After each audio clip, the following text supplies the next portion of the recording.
Yo, what is up? I'm Zach. Welcome back to my channel of RWBY Mythology. Today I'm bringing you guys part 5 of What If Yang Was a Saiyan? And before I continue on, go check the last previous 4 parts before you guys come over here because this story would not make any sense to you. So, a little bit recap.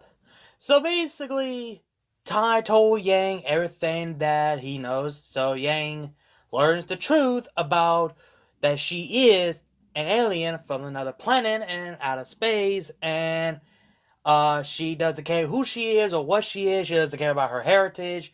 She, no matter what, she'll always be Tai Xiaolong's daughter, no matter what.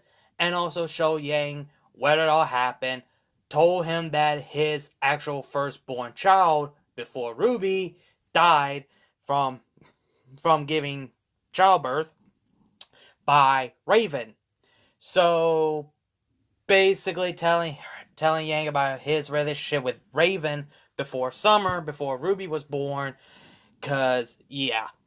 And also Blake is still recovering and all that. She still get those nightmares as usual. I don't know if I mentioned it in part 3 or part 4. So yeah, she does get those nightmares instead of Yang. And Yang wants Tai to help him out how to use this newfound power that she has, I meant. And Tai sends a letter to Blake's parents about that she's saved and taken care of. So the Belladonna family decided to show up and surprise Blake and have that moment as usual. And they've been followed by Ilya and the White Fang. So yeah, that happens. And of course, the brothers and the other two Faunus, the Spider Girl and the Bat Guy, both got killed. Those two got killed by Yang. And the two brothers got killed by an unknown cloak figure, which revealed to be Old Man Bardock. So yeah, Bardock is in this. So a lot of explanation will be explained in the story. So yeah. So basically, how do I want this to go? Well, I did say I want to focus on Team RWBY and all that. So, yeah, that's basically where I'm going to go with and have a flashback. So basically, we started the story where Team Ranger are trying to head down to Haven Academy, and they came across to an abandoned village that has not been built yet because, well, Grim attack until Rand felt a presence that they've been followed or someone is chasing after them. So of course they're facing off against Tyrion, and basically the fight goes out the usual the same like a cannon, but since Ruby and now the three members of Team Juniper are been trained, so they got a lot stronger, so they're able to keep with Tyrion quite a bit, but they still get mollywop. And until Tyrion reveals who he is, that he is a Faunus, and Ruby thinks is he like what's this is about? The White Fang, Woman Tortrick. But until Tyrion revealed that he's doing for the Queen, which Ruby thinks is of Cinder, but Tyrion debunked that nah, it's not her. So the fight was about to break up until a whip hits in the middle before Tyrion about to attack the kids, and someone speaks out and says they stay away from her, and they're wondering what is that, who is that, and where is it coming from, and someone jump in and attack Tyrion, which revealed to be Ilya. So Ilya is helping out with Team Ranger, and both of them are confused on what's going on. And but before we continue on, we should go to a flashback before this encounter actually happened. So basically we have the aftermath of the dealing with the White Fang, the death of the two brothers, and also the reveal of Bardock. So basically that will take an hour later because they were digging up the bodies, giving them proper burial. Blake's father is against of killing them, but yeah, it was a life or death situation, but he still didn't want to kill them.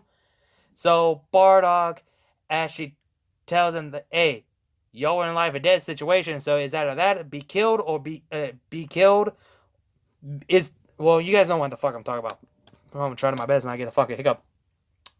And Ilya, is the only one alive and traumatized that she just witnessed 4 of her people, her team, just got killed right in front of her, and she's also conflicted of her feelings of what Blake told her about that Adam was the responsible, that Blake lost an arm and got that scar around her lower stomach.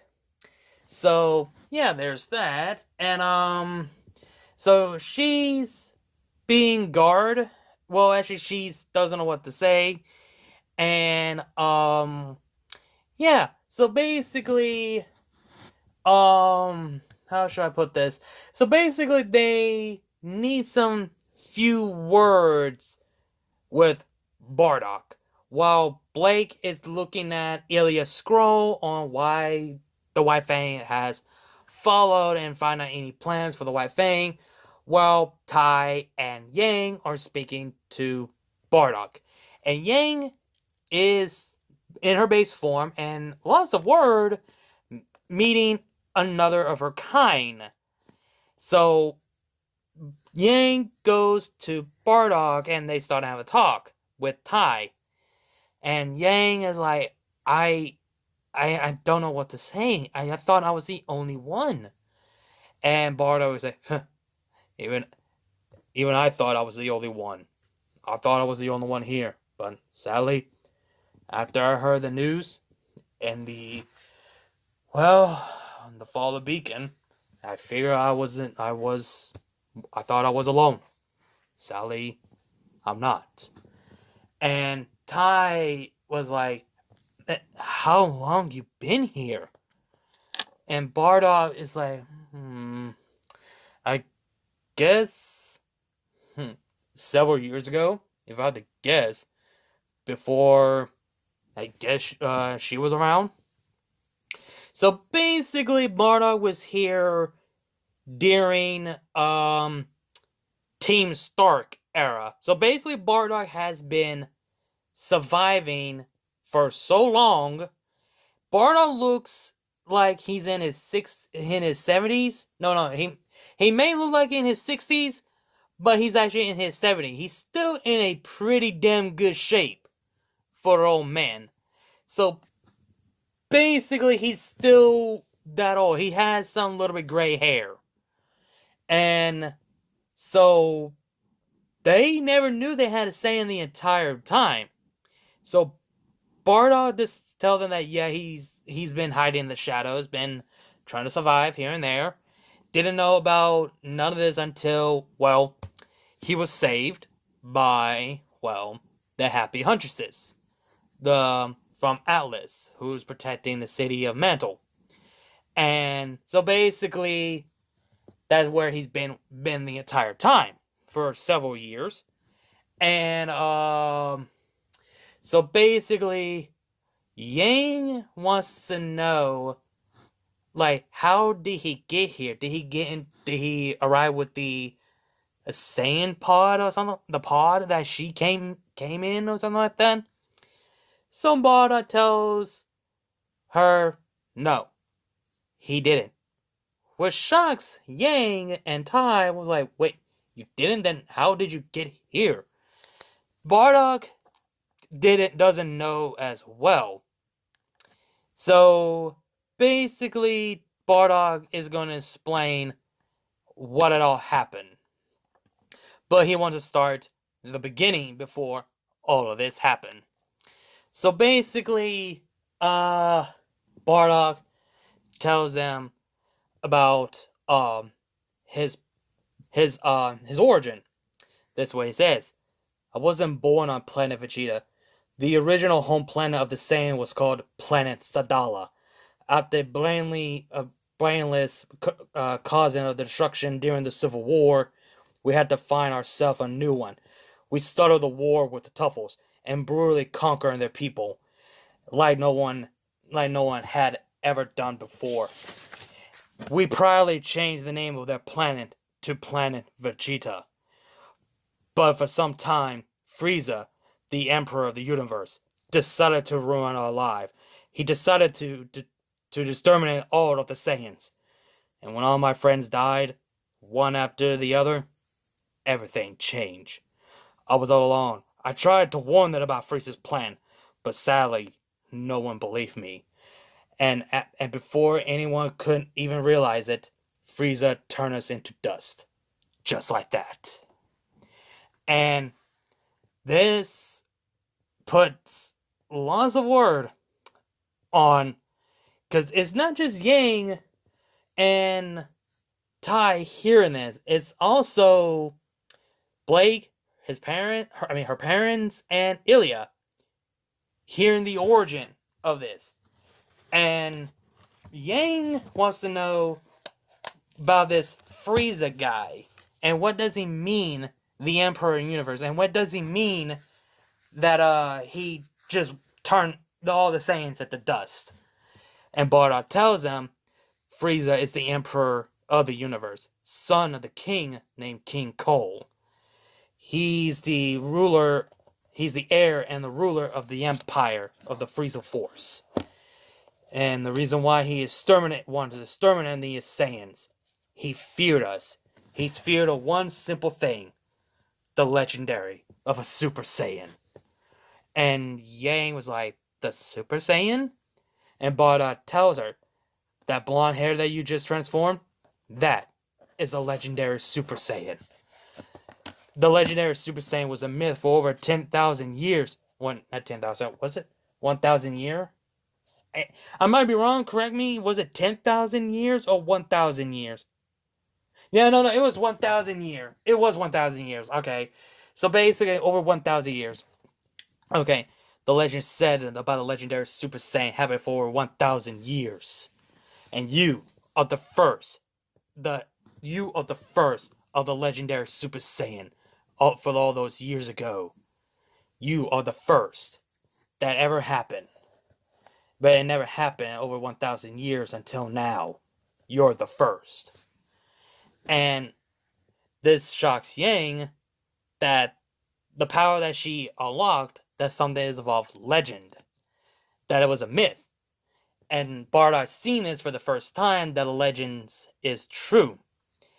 So Yang could put a piece together that Frieza, so this Frieza guy, he feared of the legend tale because he's afraid of someone to overthrow him, take him out, and defeat him to saving our people. Yes. So he decided to wipe out all of the Saiyans. I don't know how many Saiyans are alive at this point. Since you're the proof of the example that the Saiyans are alive, so that means some of the Saiyans are live. Even my 2 kids. And this caught Yang's surprise. You have children? Yes, 2 sons. Raditz and Kakarot. I don't know what happened to Raditz, but I know what happened to my son. Me and the woman I love. We both sent our son to the planet called Earth, and I thought he would be here, but sadly, I couldn't find him.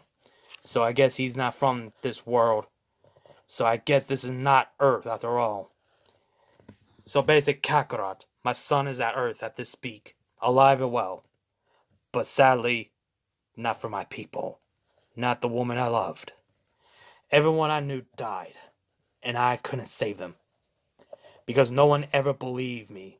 Because Frieza wanted to wipe us out. And Tai asks, wait, then how do you know that Frieza was going to wipe you out? Let's just say during my mission, by Frieza's order to conquer another planet, one of the species that we're trying to kill, he gave me the ability to see the future was going to happen. So basically, I saw the vision, what was going to happen. I could see what happened to the future and the distant future. And sadly, it all came to fruition. And the only person who could defeat Frieza is my son, Kakarot. So, we had to have faith in my son. He's the only one who could do it. And by now, I believe he already did. So I believe he also unlocked the power of the Super Saiyan as well. And Yang asked, can you go Super Saiyan? Sadly, I can't. I tried to go in Super Saiyan with all the feeling and rage I had, but sadly I couldn't. So, yeah, that's basically it.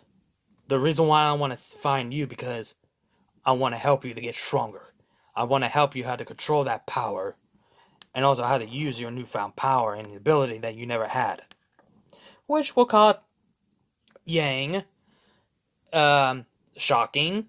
Plus, it will be better to have someone who has more experience and also understand how to use his power properly. Since Tai is only good for hand-to-hand combat, but he doesn't mind helping. But I think Tai will agree that Bardock could be a perfect teacher and candidate to help Yang how to use her newfound power properly. And also, Bardock actually does tell Yang about the tail, and Yang was like, what about it? You think the Super Saiyan is like our actual first form? Ever wonder why we had this tail? And Yang was like, I'm actually wondering, honestly. So Bardock tells them that tail give us a transformation to turn into an actual huge great ape, aka a big huge monster. But it only works if you have the ability to call it the blood swave or a full moon. Since the remnant, like I said, the remnant moons is in pieces, so it won't work. So basically, yeah. Whew. That's one thing that was good. And also told Yang to make sure you have your tail wrap around your hip, like around your waist, like, you know, your hips and all, because yeah, if anyone trying to grab that tail, you won't able to move. So basically, your tail is your weakness. So that explains a lot why Tai had to control Yang when she was a kid. Which Yang was like, no wonder I couldn't even move. Looks at Tai, looks at her father, like, well, you were out of control when you were young, so. And before a good laugh with Tai, Blake tells the horrible news that the White Fang are planning to attack Haven Academy. And this shocks Yang and Tai and Blake's parents. Now that is where RWBY is going to be at. So basically, how should I put this?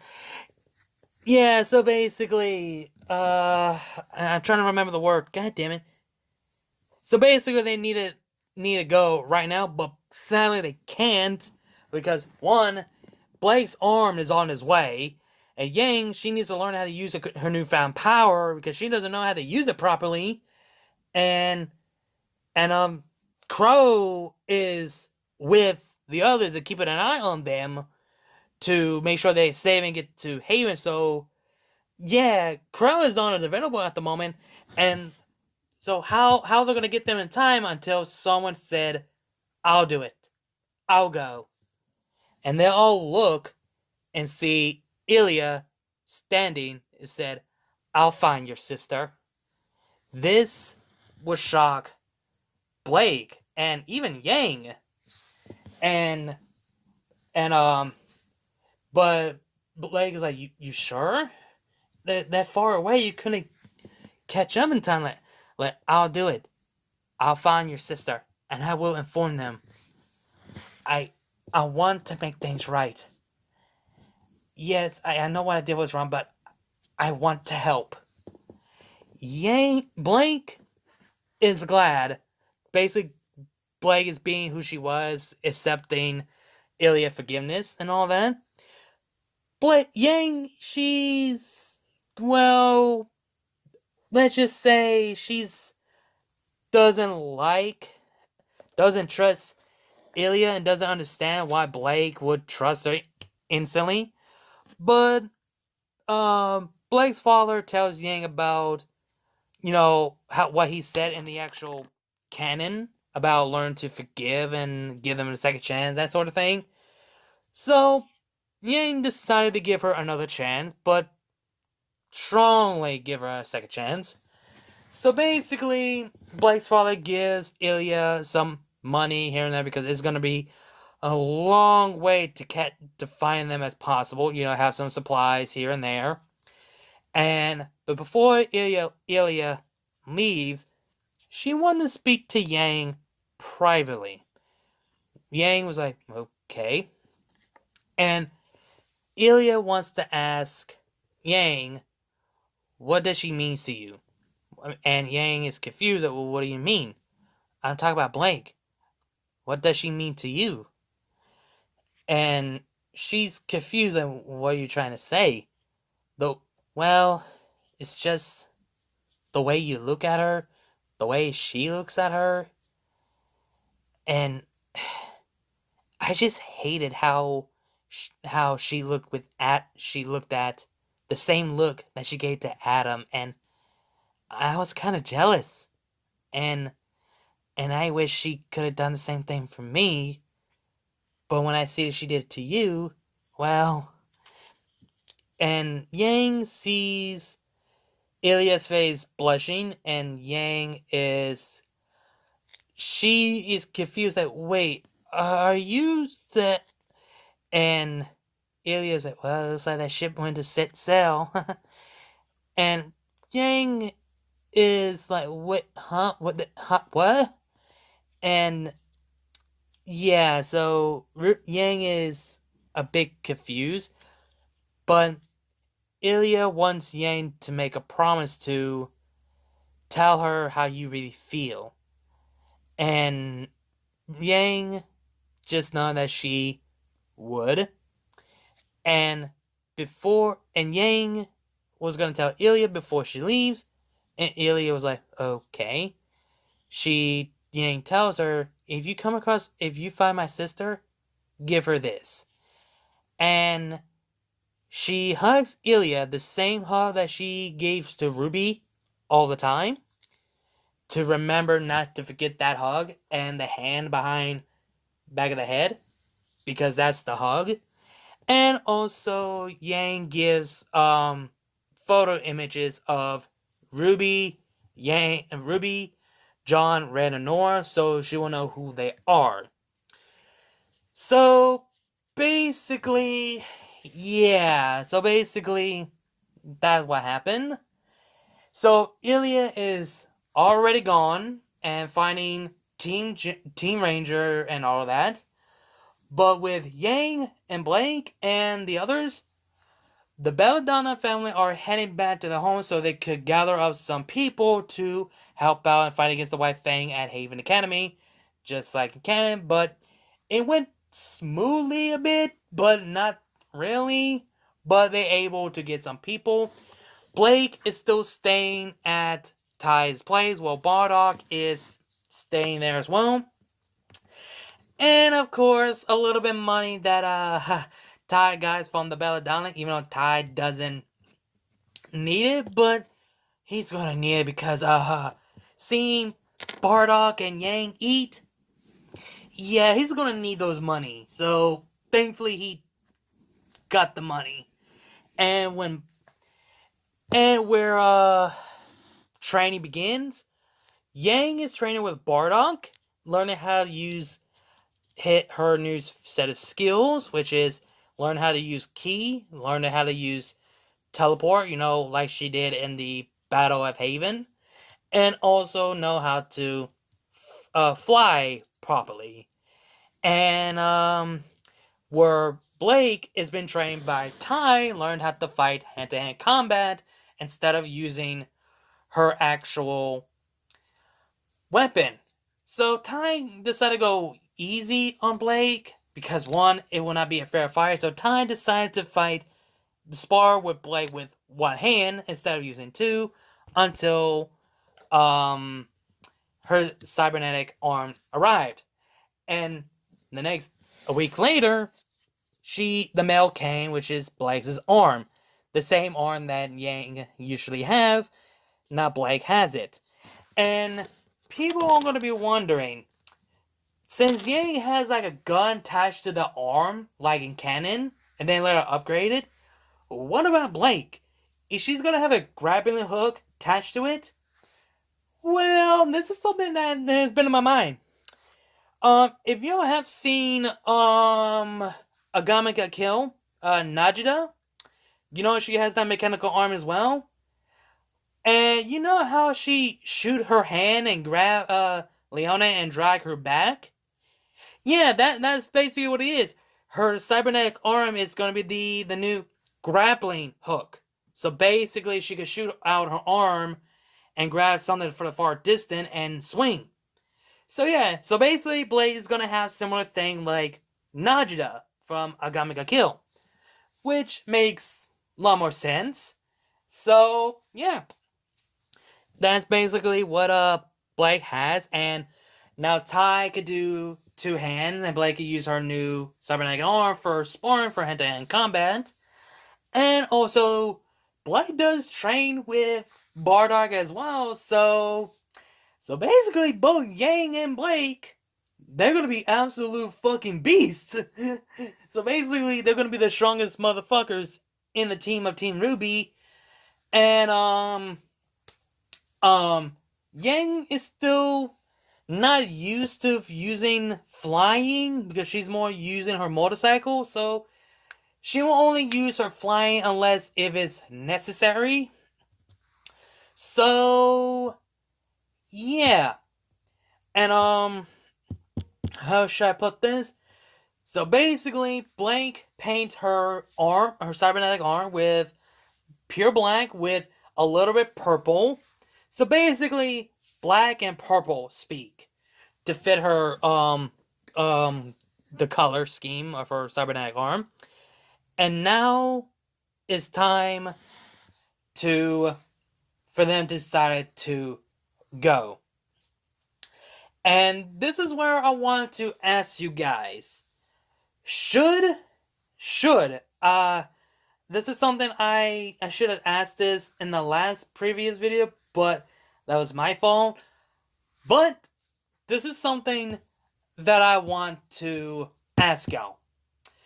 And I might do a community tab vote on this. And I'll give you guys a two choice.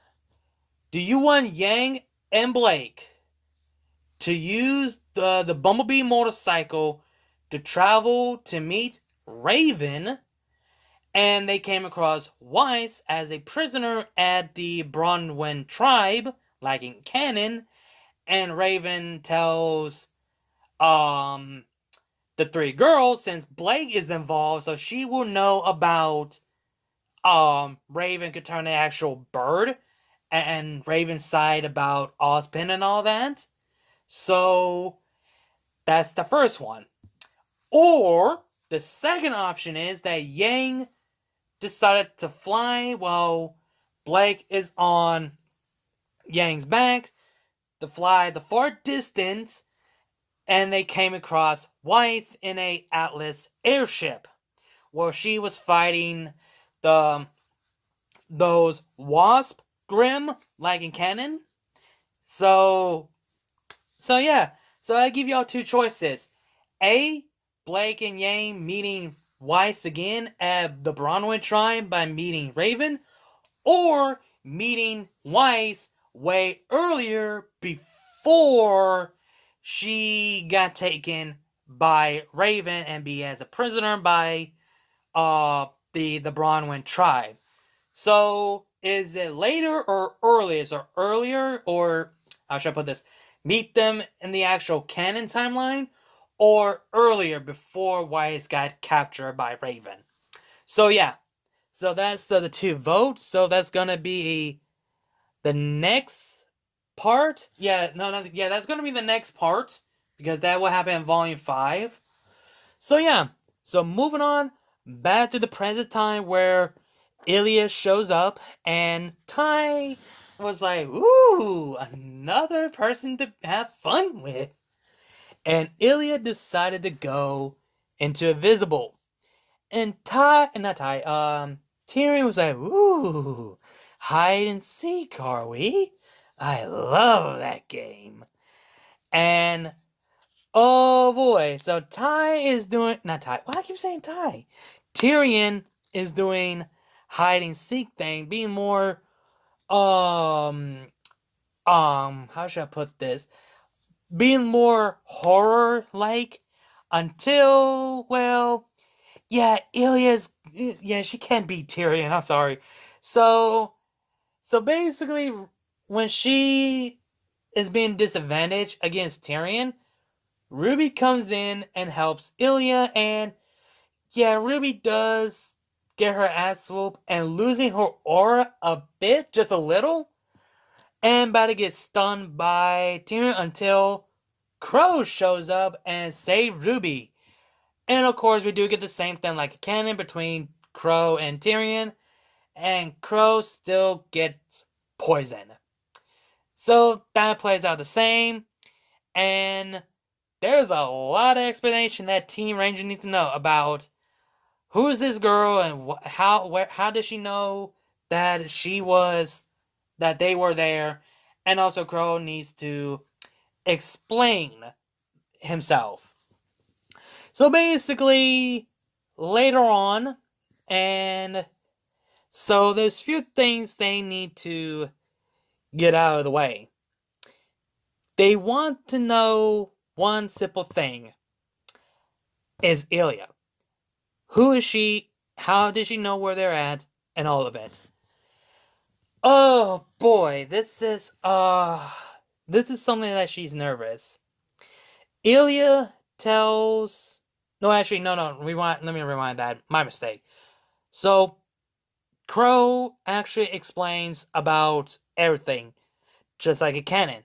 The relics, the maidens, the gods, all that stuff. So, now the Team Ranger knows, and now Ilya is now part of it. She knows all of it. And now that everyone's focusing on Ilya, that was my mistake. I shouldn't have gone with that. That was my fault. And they're wondering who she is and why she's here. So Ilya introduced herself that she is Ilya, and she's here to inform them about, she tells them that, the White Fang are planning to attack Haven Academy as they speak. This shocked the group, and they need to inform Leo about this, that the White Fang are planning to attack. So, yeah, there's that. But Ren needs to... And he asks, how do you know about this? How do you know all this? Give me 1 second. And, oh boy, Ilya says, well, I used to be part of the White Fang. Everyone went dead silence. Lost for word. Only the sound of the wind and the burning woods of the fire.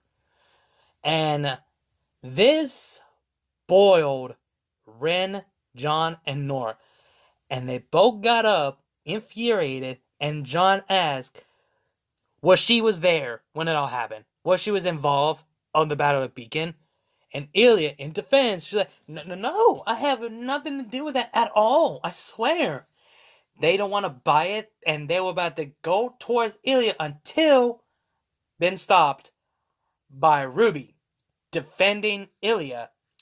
And RWBY decided to tell them the actual facts.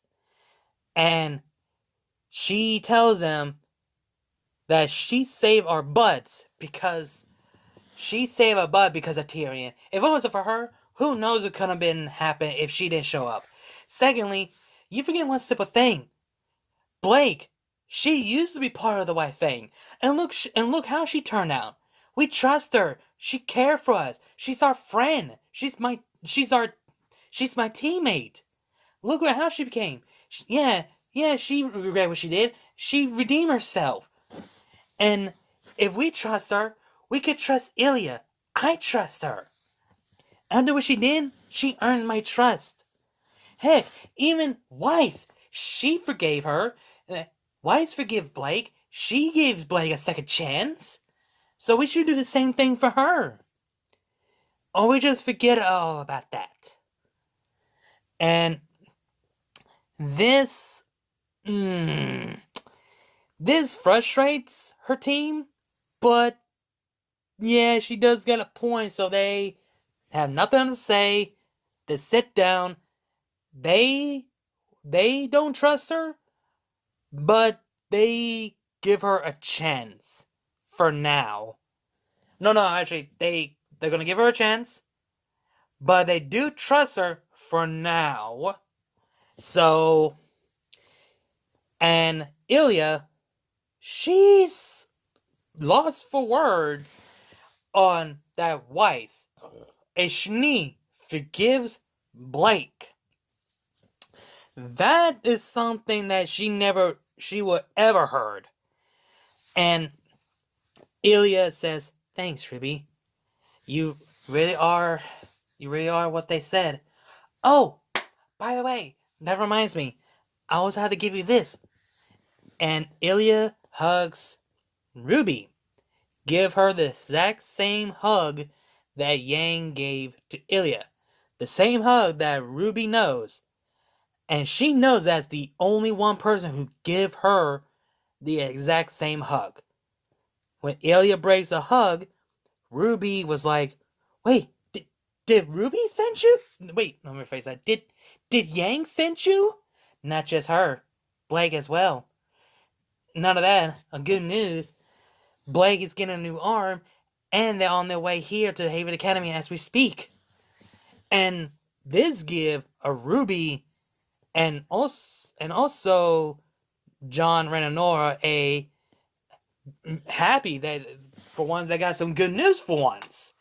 And it's been a while since RWBY had a good news and all that. And she needed it. So, basically, yeah, that doesn't change for the next day. That girl still get poisoned. And, yeah. And also the Kuriyuri thing. Ren and Noah goes their separate ways, just like a canon, while Ilya is with John and RWBY. Yeah, that plays out the same, but with Ilya involved. And Ilya is by Crow's side, where RWBY and John have their talk, like in canon, but she doesn't bring out about Blake and all that, because since she got a good news, but she still felt guilty of it. But sadly, the fight between the Knuckleavine plays out the same, but with Ilya involved. Again, they put up a good fight with the Knuckleavine, and they still kept going. But Ren being Ren, yeah, he's being reckless. But Ren still gets to kill the Knuckleavine, just like in canon. And until they see a ship comes down, just like in canon, until they hear familiar voice. Oh man, dead already? Man, I was getting excited to face that thing. Another voice said, "Oh, shut up. You're glad that creepy thing's already been taken care of." Ugh, that gives me the creep. And this, RWBY knows that voice. She recognized that voice. And the doors open, reveals to be Team Sun. So, yeah, Team Sun has arrived. And if you guys remember my third part, the reason why Sun followed Blake, because he was supposed to meet his teammate at Haven Academy. So that's basically what happened in the main canon from the actual book of the novelization. Since in this scenario, he didn't go follow Blake in this scenario, since Blake lost an arm and been taken care of by Yang. So, yeah, so basically, Sun is with his team at Haven Academy. So, yeah, so basically, Team Sun and the other soldiers, the guards, I think, whatever, got Crow inside the ship and have a reunion with Team Ranger and Team Sun, finally get to see each other again. And Sun points Ruby like, who's this? And Ruby tells Sun that's Ilya. And also Ilya meets Sun and also tells Ruby actually told Ilya that Sun is the friend of Blake. So Ilya gives Sun the good news about Blake is getting her new arm, and both her and Yang are heading to Haven Academy as they speak. So this made Sun happy. For once, a good news. So he's happy to see both of them. Keep this in mind, he does have a feeling for both of them. And also, there's something I want to clear right now. The Bumblebee thing is going to happen. I'm sorry. Yeah, I just want to clear that shit out of the way. So, yeah, I just want to clear that out of the way. So, yeah, a lot of things is going to change. Since Team Sun is now at Haven Academy, with Team Ranger, Crow's getting recovering, and also unaware about the White Fang are planning to attack Haven. But Team Sun do not know about, the relics, the maiden, and the gods. They don't know that. And also they do not know that Leo is working allied with Salem. So, yeah, they do not know that. So that is where I'm going to end this part here. So let me know what your thoughts and opinions down below. And also, like I said before, which these scenarios that you guys want Yang and Blake to meet Weiss again.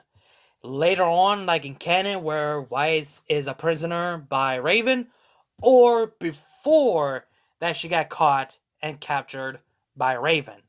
Let me know in the comment section down below. Hope you guys enjoyed the video. Like, comment, share, subscribe. Links to my other channels, my social media, my Discord server, all that be down below description. You guys know the drill. Again, like, comment, share, subscribe, and I'll see you guys later. RWBY is love, RWBY is life. Keep moving forward, and I'll see you guys later.